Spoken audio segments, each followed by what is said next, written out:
దేవుని యొక్క పరిశుద్ధ గ్రంథం నుంచి మలాకి గ్రంథము 3వ అధ్యాయము 6వ వాక్యం చదువుదామండి. యెహోవానైన నేను మార్పు లేని వాడను గనుక యాకోబు సంతతి వారైన మీరు లయము కాలేదు. దేవుడు ఏం చెప్తున్నాడండి? యెహోవానైన నేను మార్పు లేని వాడును గనుక యాకోబు సంతతి వారైన మీరు లయము కాలేదు. అంటే దాని అర్థం ఏంటండి?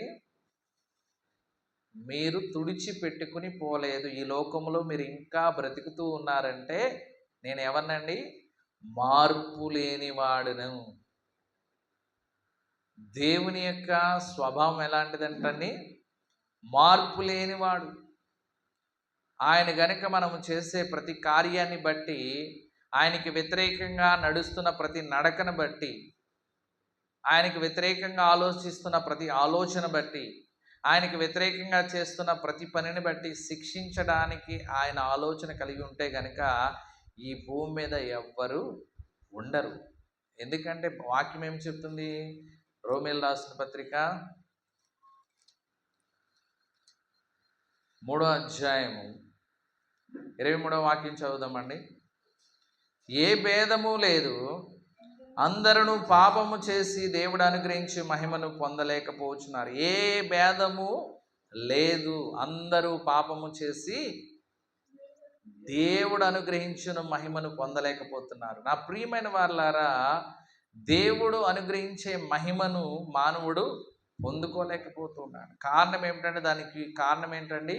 పాపము చేయడం. పాపము చేయడం, ఆజ్ఞ అతిక్రమమే పాపం. పాపం వల్ల వచ్చు జీతం మరణం. కాబట్టి నా ప్రియమైన సహోదరి సోదరుడా, ఆయన మార్పు లేని దేవుడు గనక, మార్పు లేని దేవాతి దేవుడు గనక ఈరోజు ఆయన వాక్యం కూడా ఎలాంటిదండి? మార్పు లేనిది. ఈరోజు దేవుని యొక్క పరిశుద్ధ గ్రంథము ఎప్పుడు రాయబడ్డదండి? ఇది సుమారు 4000 సంవత్సరాల క్రితం రాయబడ్డది. పాత నిబంధన సుమారు 2000 సంవత్సరాల క్రితం రాయబడింది. పాత నిబంధన యేసుక్రీస్తు ప్రభువారు వచ్చి ఇప్పటికి ఎన్ని సంవత్సరాలు అయిందండి? సుమారు 2000 సంవత్సరాలు అయిపోయింది. మొదటి శతాబ్దంలోనే, అంటే క్రీస్తు శకము 96వ సంవత్సరంలోనే మరి యోహాను గారు చివరి పత్రికను రాశారు, శిష్యుడైన యోహాను గారు. కాబట్టి నా ప్రియమైన వారలారా, సుమారుగా 4000 సంవత్సరాల క్రితం చరిత్ర కలిగిన ఈ బైబిల్లో ఉన్న వాక్యము ఈ రోజుకి కూడా మార్పు లేనిది. ఆ రోజు ఆ సమయాల్లో ఉంటున్న మనుషులతో ఎలా మాట్లాడుతూ ఉందో దేవుని యొక్క వాక్యము ఈ రోజు కూడా మనతో అలాగే మాట్లాడుతూ ఉంది. పరిశుద్ధ గ్రంథంలో మనము చదువుతూ ఉంటాము. ఆదికాండము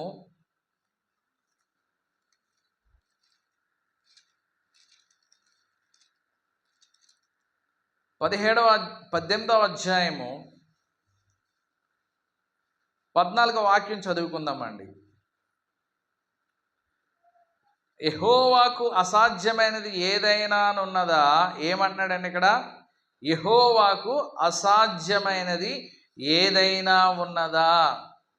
ఆయన మీదటికి ఈ కాలమున నిర్ణయ కాలమందు నీ యొద్దకు నేను తిరిగి వచ్చేదను, అప్పుడు షారాకు కుమారుడు కలుగునెను.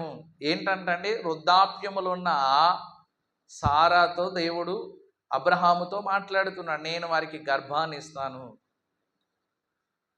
ప్రారంభ వచనాల్లో ఆయన దేవుని యొక్క దూత ఏమని చెప్తుందండి? యెహోవాకు అసాధ్యమైనది ఏదైనా ఉన్నదా? ఈ వాక్యము అబ్రహాము ఉన్న కాలములోని అదే వాక్యం 4000 సంవత్సరాల తర్వాత మనము చదువుతున్న కాలంలో కూడా అదే వాక్యం. ఈ రోజుకి కూడా ఆయనకి అసాధ్యమైంది ఏదీ లేదు. ఆయనకి అసాధ్యమైంది ఏదీ లేదు. ఒకవేళ ఆకాశం భూమి గతించిపోయినా కూడా ఆయన వాక్యము గతించదని దేవుని యొక్క పరిశుద్ధ గ్రంథం మీరు చూసినట్లయితే, ఆకాశం భూమి గతించిపోయిన మత్తయి సువార్త 24వ అధ్యాయం దేవుని యొక్క పరిశుద్ధ గ్రంథం నుంచి 24వ అధ్యాయము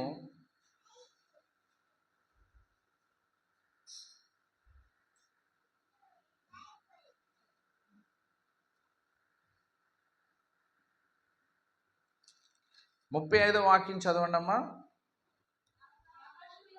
ఆకాశం భూమి గతించును కానీ నా మాటలు ఏ మాత్రము గతించవు. ఏం గతిస్తాయంటండి? ఆకాశము భూమి గతిస్తాయి కానీ నా మాటలు గతించవు. ఆయన మాటలు అంటే ఏంటండి? ఆయన వాక్యము. ఎందుకంటే ఆ వాక్యమే యోహాను సువార్త 1వ అధ్యాయము 14వ వాక్యం చదివినట్లయితే, ఆ వాక్యము శరీరధారియే కృపా సత్య సంపూర్ణుడిగా మన మధ్య నివసించిన ఆ వాక్యము. ఏ వాక్యము? ఆదిలో ఉన్న వాక్యము. 1వ వాక్యం నుంచి చదవండి. ఆది అందు ఏముందంటండి? వాక్యముండెను, వాక్యము దేవుని యొద్ద ఉండెను, వాక్యము దేవుడై ఉండెను. దేవుడై ఉండిన వాక్యము ఎప్పటికీ మారదు. వాక్యమైన దేవుడు ఎప్పటికీ మారడు. కాబట్టి నా ప్రియమైన వారలారా, ఆది యందు ఏ వాక్యమైతే ఉన్నదో ఆ వాక్యానికి మార్పు లేదు. ఆకాశమైనా మారుతుందేమో, భూమి ఏమైనా మారుతుందేమో, ఆకాశం భూమి గతించిపోతాయేమో, కానీ దేవుని మాటలు ఎప్పటికీ కూడా గతించవు. ఆయన ఇచ్చిన ఏ మాట కూడా, యెషయా గ్రంథం మీరు చూసినట్లయితే 55వ అధ్యాయం, యెషయా గ్రంథము 55వ అధ్యాయం 10వ వాక్యం చదువుదామండి. వర్షమును హిమమును ఆకాశము నుండి వచ్చి అక్కడికి ఎలాగు మరలక భూమిని తడిపి విత్తువానికి విత్తనమును భుజించువానికి ఆహారము కలుగుటకే అది చిగిర్చి వర్ధిల్లినట్లు చేయను, అలాగే నా నోట నుండి వచనము ఉండును. ఎలా ఉంటుందంటండి ఆయన యొక్క మాట? ఎలా ఉంటుందంటండి? ఫలమిచ్చేదిగా ఉంటుంది. వర్షము హిమము ఆకాశం నుండి వచ్చి అక్కడికి ఎలాగూ మరలక అక్కడికి తిరిగి మళ్ళీ వెళ్ళడం లేదు. వెళ్ళకుండా ఏం చేస్తుందంటండి? భూమిని తడుపుతుంది. వర్షము హిమము భూమిని తడిపి ఏం చేస్తుందంటండి? విత్తువానికి విత్తనం ఇస్తూ ఉంది. ఎవరైతే విత్తుతున్నారో, ఎవరైతే ఒక విత్తనం భూమి మీద విత్తుతుంటే మళ్ళీ తిరిగి అది ఏమిస్తుందండి? విత్తనం ఇస్తుంది. అనేకమైన విస్తారమైన పంట. విత్తువానికి విత్తనమును భుజించువానికి ఆహారము కలుటకే అది చిగిర్చి వదిలినట్టు చేయను, అలాగే నా నోటి నుండి వచనము ఉండను, నిష్ఫలముగా నా యొద్దకు మరలక అది నాకు అనుకూలమైన దాన్ని నెరవేర్చును, నేను పంపిన కార్యము సఫలము చేయను. ఆయన పంపిన కార్యాన్ని దేవుని యొక్క వాక్యం ఏం చేస్తుందంటండి? సఫలము చేస్తుంది. దేవుని యొక్క వాక్యము దేవుని దగ్గరికి తిరిగి వెళ్ళదు. ఆయన వాక్యము ఈ భూలోకానికి ఎందుకు వచ్చిందండి? మన జీవితాల్లో ఉంటున్న ప్రతి విధమైన అపవిత్రతను తొలగించడానికి, మన బ్రతుకుల్లో ఉంటున్న ప్రతి మాలిన్యం నుంచి మనల్ని కడగడానికి, వాక్యం చేత మనల్ని శుద్ధి చేయడానికి, వాక్యం చేత మనల్ని పరిశుద్ధపరిచి నిత్యత్వంలోనికి మనల్ని నడిపించడానికి వాక్యము పంపబడ్డది. కాబట్టి ఈ భూలోకానికి వచ్చిన వాక్యము మన జీవితాలను ఏం చేస్తుందంటండి? పవిత్రపరిచి బాగు చేసి ఆయన సన్నిధిలో మనల్ని నిలవబెడుతుంది. కాబట్టి ఇక్కడ ఒక ఉదాహరణ చెప్తున్నాడు దైవజనుడైన యెషయా గారు. ఏమని చెప్తున్నారు? ఒక ఉదాహరణ, ఎగ్జాంపుల్ చెప్తున్నాడు. ఏంటంటండి?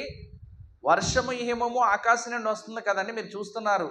ఆకాశం నుండి వచ్చే వర్షాన్ని హిమాన్ని చూస్తున్నారు. అది వచ్చి ఏం చేస్తుంది? భూమిని తడుపుతుంది. ఎందుకు తడుపుతుంది?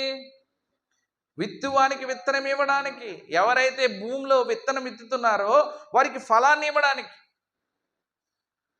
అదే రీతిగా భుజించుచున్న వానికి ఆహారం ఇవ్వడానికి. ఎలా అయితే భూలోకములో వర్షము హిమము పనిచేస్తూ ఉందో, అలాగే నా మాటలు కూడా ఏం చేస్తాయండి? నేను పంపిన కార్యాన్ని సఫలము చేస్తాయి. ఆ రోజు సారా దగ్గరికి దేవుని యొక్క వాక్యం వచ్చి మాట్లాడింది. యెహోవాకు అసాధ్యమైనది ఏమైనా ఉన్నదా అంటే, సారా ఆ సమయంలో నమ్మలేకపోయింది, నవ్వుతా ఉంది. అయితే అక్కడ ప్రభు మాట్లాడాడు. ఏమని మాట్లాడాడు? దేవుని యొక్క దూత మాట్లాడింది. చదవండి ఇప్పుడు ఆదికాండము 18వ అధ్యాయం 15వ వాక్యం. శారా భయపడి నేను నవ్వలేదని చెప్పగా ఆయన అవును నువ్వు నవ్వితివనెను. అక్కడ శారా ఏం చేసిందండి? నవ్వలేదని అబద్ధం చెప్పింది. అయితే వాస్తవ విషయం ఏంటంటే ఆమె నవ్వింది. ఎందుకు నవ్వింది?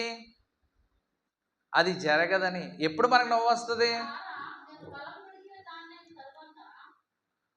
ఎన్నో వాక్యం? 12వ వాక్యం చదువుదామండి. శారా నేను బలము ఉడికిన దాన్ని అయిన తర్వాత నాకు సుఖం కలుగున, నా యజమానుడు వృద్ధుడై ఉన్నాడు కదా.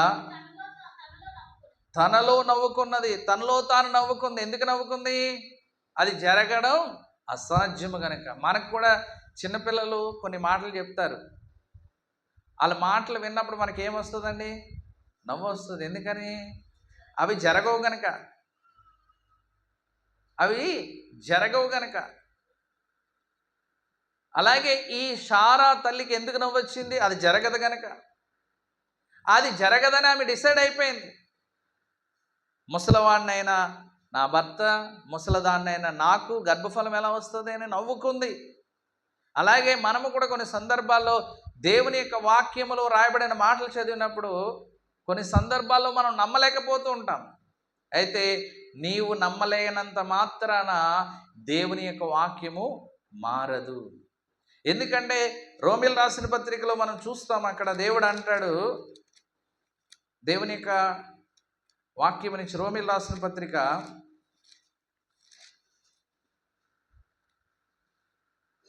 3వ అధ్యాయము 3వ వాక్యం నుంచి చదవండి. కొందరు అవిశ్వాసులైన, అంటే దాని అర్థం ఏంటి? కొంతమంది నమ్మలేకపోయినా నేమి, వారు అవిశ్వాసులైనందున దేవుడు నమ్మదగిన వాడు కాకపోవునా, కొందరు నమ్మలేనంత మాత్రాన, కొందరు విశ్వసించలేనంత మాత్రాన, కొందరు దేవుడు ఇటువంటి కార్యాలు చేస్తాడని నమ్మలేకపోయినంత మాత్రాన దేవుడు నమ్మదగిన వాడు కాకపోడు. కొంతమంది అట్లన రాదు. నీ మాటల్లో నీవు నీతిమంతులుగా తీర్చబడినట్లు, నీవు వ్యాజ్యపడినట్లు గెలిచినట్లను రాయబడిన ప్రకారము ప్రతి మనుషుడు అబద్ధికుడగును గాని దేవుడు సత్యవంతుడు కాక తీరడు. సత్యం ఏంటండి? ఆయన వాక్యమే. ఆ వాక్యమే సత్యము. ఎందుకంటే సత్యవంతుడు కాక తీరడు. కొందరు అవిశ్వాసులైనంత మాత్రాన, కొంతమంది దేవుని కార్యాలు నమ్మలేనంత మాత్రాన, కొందరు దేవుడు ఇటువంటి అద్భుతం చేస్తాడని వారు విశ్వసించలేనంత మాత్రాన దేవుడు నమ్మదగిన వాడు కాక మానడు. ఆయన నమ్మదగిన వాడు. ఎవరైతే నమ్ముతారో, అందుకే ప్రభువారు ఏం చెప్పారని, నమ్ముట నీ వల్లనైతే నమ్మువానికి సమస్తము సాధ్యం. నువ్వు నమ్మితే మార్త గారితో ప్రభు చెప్పిన మాట, నువ్వు నమ్మితే దేవుని యొక్క మహిమను చూస్తావు. ఈరోజు నువ్వు నమ్మితే. కొంతమంది నమ్మనంత మాత్రాన దేవుడు అద్భుతాలు చేయడం లేదా? చేస్తూ ఉన్నాడు. ఆయన నిన్న నేడు నిరంతరము ఏకరీతిగా ఉన్న దేవుడు. ఆయన మారిన దేవుడు, మార్పు లేని దేవుడు. ఆది కాలములో అబ్రహాముతో మాట్లాడిన దేవుడు ఈరోజు నీతో నాతో కూడా మాట్లాడుతున్నాడు. నీ జీవితంలో ఇవి అసాధ్యం అనుకున్నవి కూడా ఆయన సుసాధ్యము చేయగలడు. ఎప్పుడంటే నువ్వు నమ్మినప్పుడు, ఆయన యందు విశ్వసించినప్పుడు. ఆ సత్యవంతుడు ఆయన కాక మానడు అని ఇక్కడ రాయబడింది. ఏమని రాయబడ్డదని చదవండి అమ్మా. దేవుడు సత్యవంతుడు కాక ప్రతి మనుషుడు అబద్ధికుడగును గాని దేవుడు సత్యవంతుడు కాక తీరడు. సత్యం మనల్ని ఏం చేస్తుందండి? స్వతంత్రులుగా చేస్తుంది. సత్యం ఏంటండి? ఆయన వాక్యమే సత్యం. ఒకసారి మీరు యోహాను సువార్త 17వ అధ్యాయం 17వ వాక్యం చదవండి.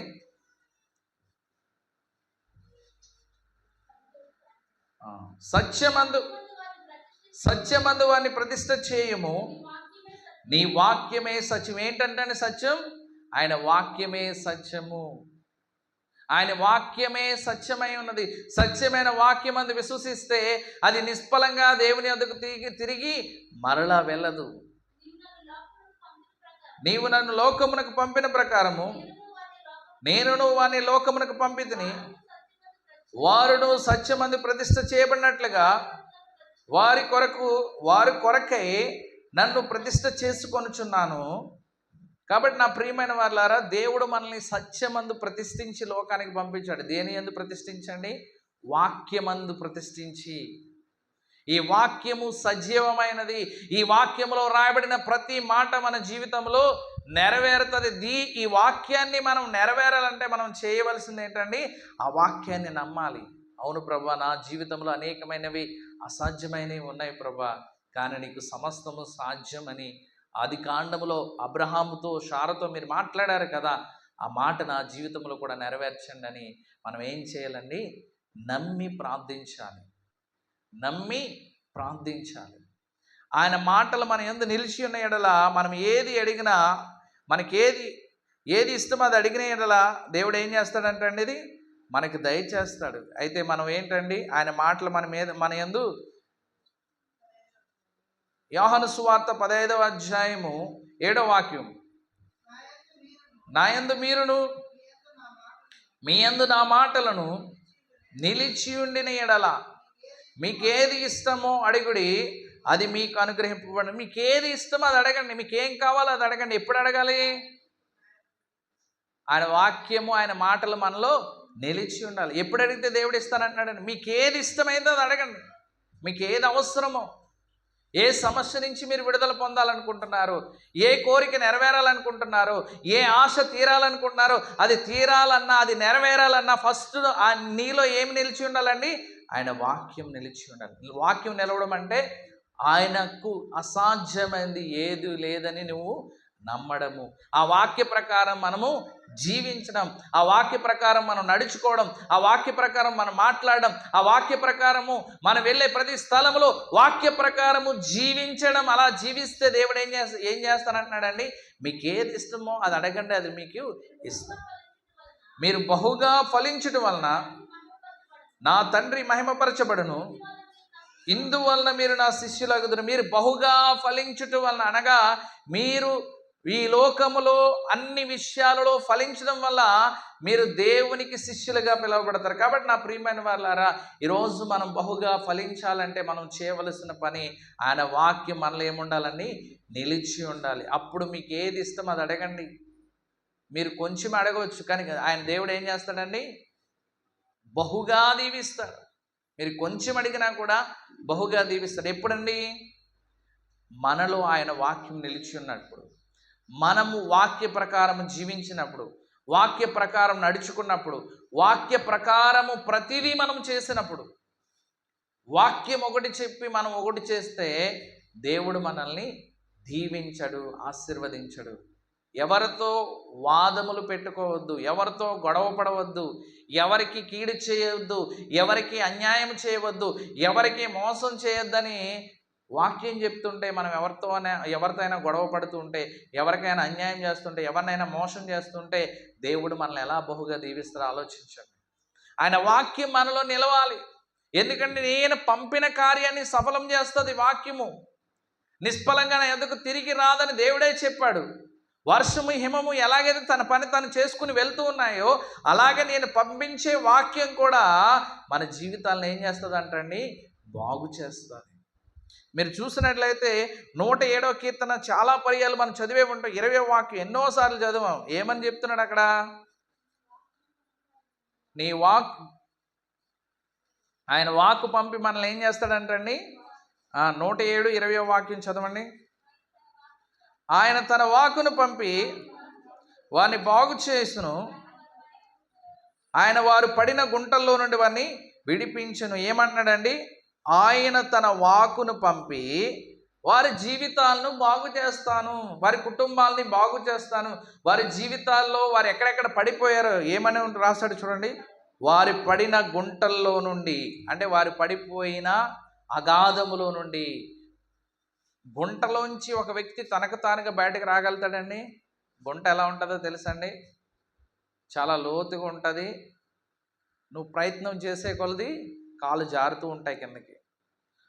నువ్వుగా ఎంత ప్రయత్నం చేసినా దాంట్లోంచి బయటికి రాలేవు.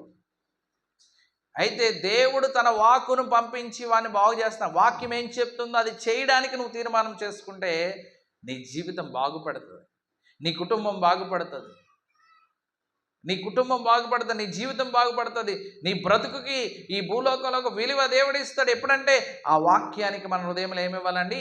చోటు ఇవ్వాలి. వాక్య ప్రకారం మనం జీవిస్తే మనం ఏది అడిగితే అది దేవుడు ఇస్తానని వాగ్దానం చేస్తూ ఉన్నాడు. కాబట్టి ఈరోజు దేవుని బిడ్డలారా, ఆయన వాక్య ప్రకారము జీవించడానికి ఆయన మాటలు మనలో ఏముండాలండి? నిలిచి ఉండాలి. నిలిచి ఉండడం అంటే ఆ వాక్యము ఏదైతే చెప్తాదో అది ఎప్పటికప్పుడు ఆ ప్రకారం మనము జీవించాలి, ఆ ప్రకారం మనము బ్రతకాలి, ఆ ప్రకారం మనము నడుచుకోవాలి. ఎందుకంటే ఆయన వాక్యము తరతరములు ఉంటుందని దేవుడు చెప్తున్నాడు. 100వ కీర్తన 100వ కీర్తన 5వ వాక్యం చదవండి. యెహోవా దయాళుడు, ఆయన కృప నిత్యము ఉండెను, ఆయన సత్యము తరతరములు ఉండను. సత్యం ఏంటండి? వాక్యం. వాక్యం ఏమవుతుందంటండి? తరతరాలు ఉంటుంది, తరతరాలకు ఉంటుంది. ఒక తరానికి అబ్రాహాముకి మాత్రమే దేవుడు మాట్లాడిన మాట కాదు అది. నమ్మితే నీ జీవితంలో కూడా నెరవేరుస్తుంది. నమ్మితే నీ జీవితంలో కూడా ఆ వాక్యము నెరవేరుతుంది. ఈ వాక్యము తరతరాలకు ఉండేది, యుగ యుగాలకు ఉండేది. ఏ కాలములో ఉన్న వ్యక్తి అయినా ఆ వాక్యాన్ని విశ్వసించి ప్రభువా నా జీవితాన్ని కూడా ఇలాగా చెయ్యని అడిగితే దేవుడు తప్పకుండా చేస్తాడు. ఎస్తేరు మనకు తెలుసు, ఆమె ఒక అనాథ పిల్ల, అనాథ బాలిక. అయితే ప్రభువా ఎస్తేరు గ్రంథంలో అనాథ బాలికగా ఉంటున్న ఒక చిన్న బిడ్డను మీరు 120 దేశాలకు రాణి చేశారు కదా, నన్ను కూడా అలాగ దీవించంటే ప్రార్థిస్తే దేవుడు ఏం చేస్తాడండి? దీవిస్తాడు. ప్రార్థిస్తున్న మనము ఆ వాక్య ప్రకారము జీవించాలి, ఆ వాక్య ప్రకారం మనము నడవాలి. మనం చాలామంది ఏం చేస్తామంటే ప్రార్థిస్తాం కానీ వాక్య ప్రకారము జీవించం, వాక్య ప్రకారం నడుచుకోము. వాక్యం ఏం చెప్తుందో అవేమీ చెయ్యం, కానీ దేవుని యొద్ద నుంచి దీవెనలు పొందుకోవాలని మనము ఆశపడుతుంటాం. దేవుడైతే ఏమని చెప్తున్నాడంటే ఆ వాక్యము మీలో నిలిస్తేనే మీరు బహుగా ఫలిస్తారు. అదే రీతిగా 111వ కీర్తన 9వ వాక్యం మనం చూసినట్లయితే, ఆయన తన ప్రజలకు విమోచన కలుగజేయవాడు, తన నిబంధన ఆయన నిత్యముగా ఉండ నిర్ణయించువాడు. నిత్యము ఉండేది ఏంటంటండి? ఆయన నిబంధన. నిబంధన ఏంటండి? దేవుని మాటలు, దేవుని వాక్యము ఎలా ఉంటుందంటండి? నిత్యము ఉండును. ఇంకా చూసినట్లయితే కింద చదవండి. ఆయన నామం పరిశుద్ధమైనది, పూజింపదగినది, యెహోవా యందు భయము జ్ఞానముకు మూలము, ఆయన శాసనములు అనుసరించు వారు మంచి వివేకము గలవారు. ఆయన శాసనాన్ని అనుసరించే వాళ్ళు ఏమవుతారంటండి?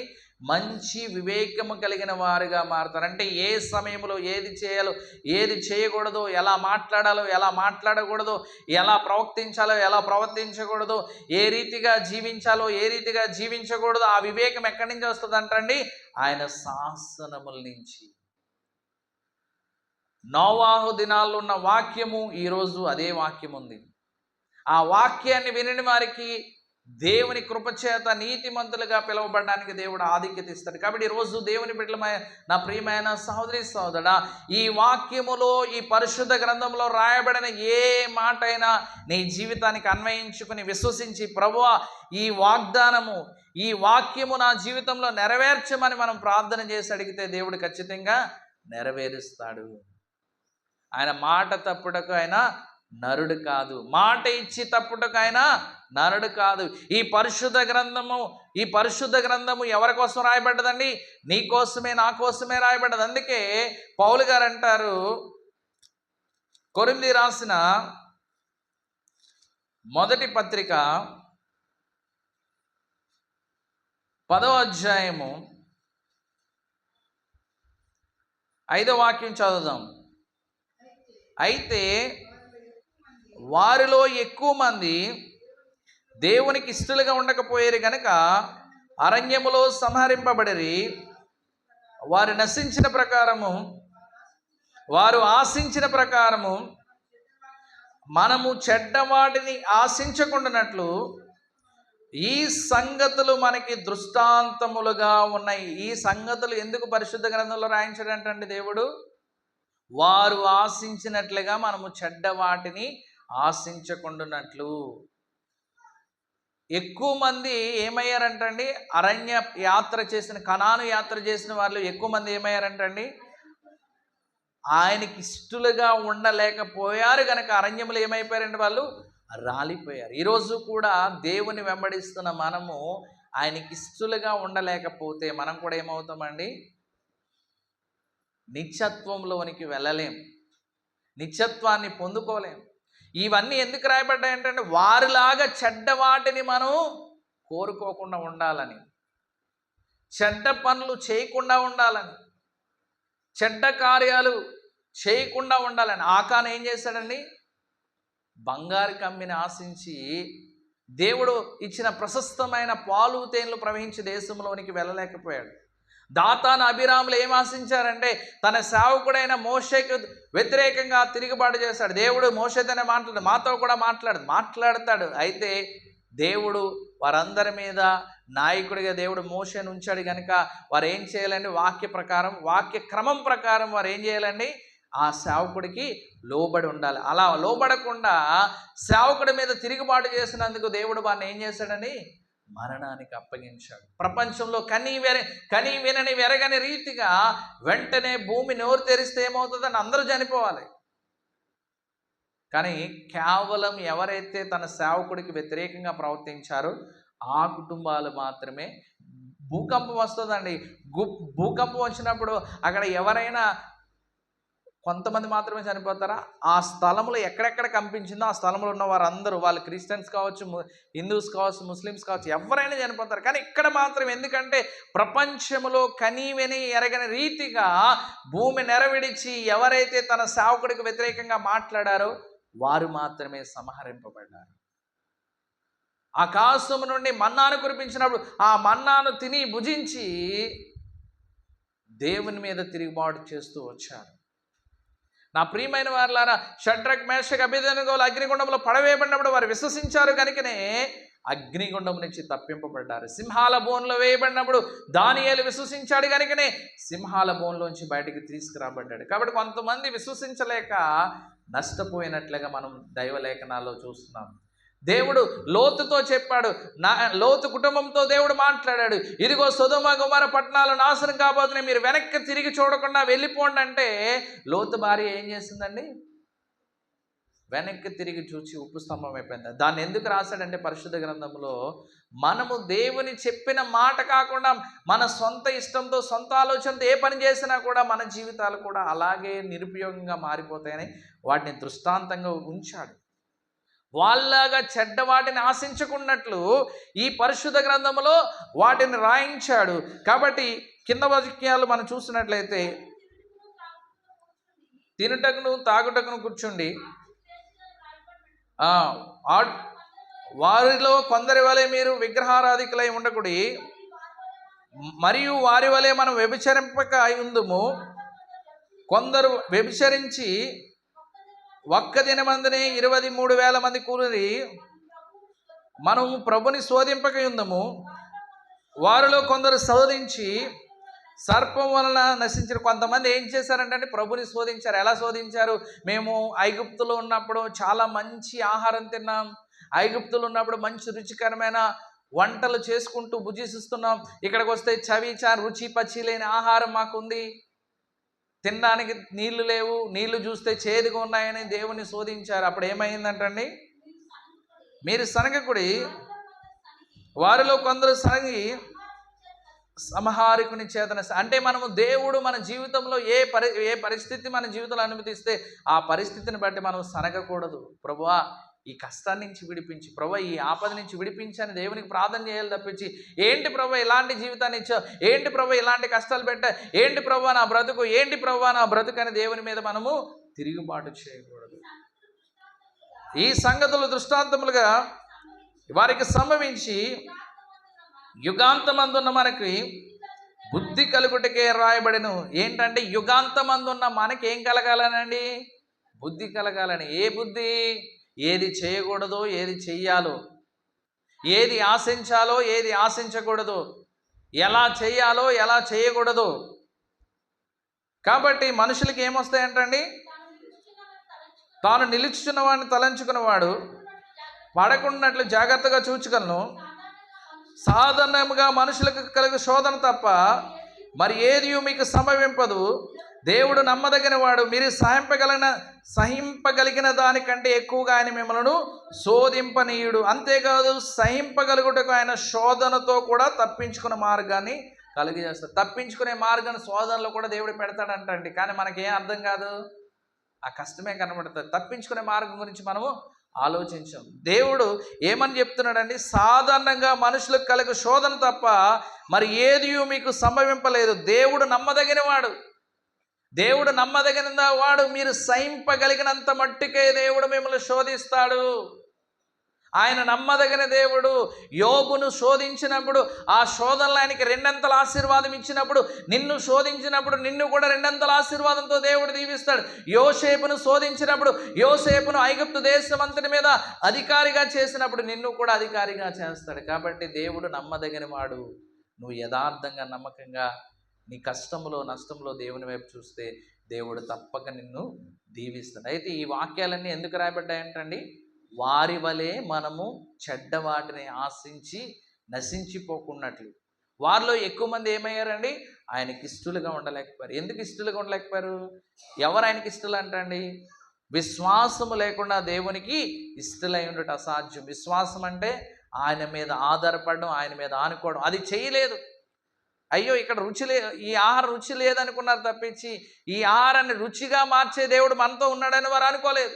ఈ నీళ్లు రుచిగా లేవనుకున్నారు, కానీ ఈ నీళ్లను రుచిగా మార్చే దేవుడు మనతో ఉన్నాడని వారు అనుకోలేదు.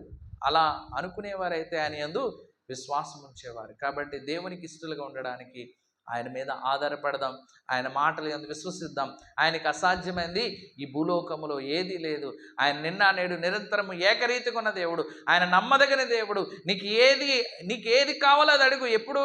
ఆయన వాక్య ప్రకారం జీవించి ఆ విధంగా మనం జీవించడానికి పరిశుద్ధ ఆత్మదేవుడు మనకి సహాయం చేయనుగాక. ఆమేన్.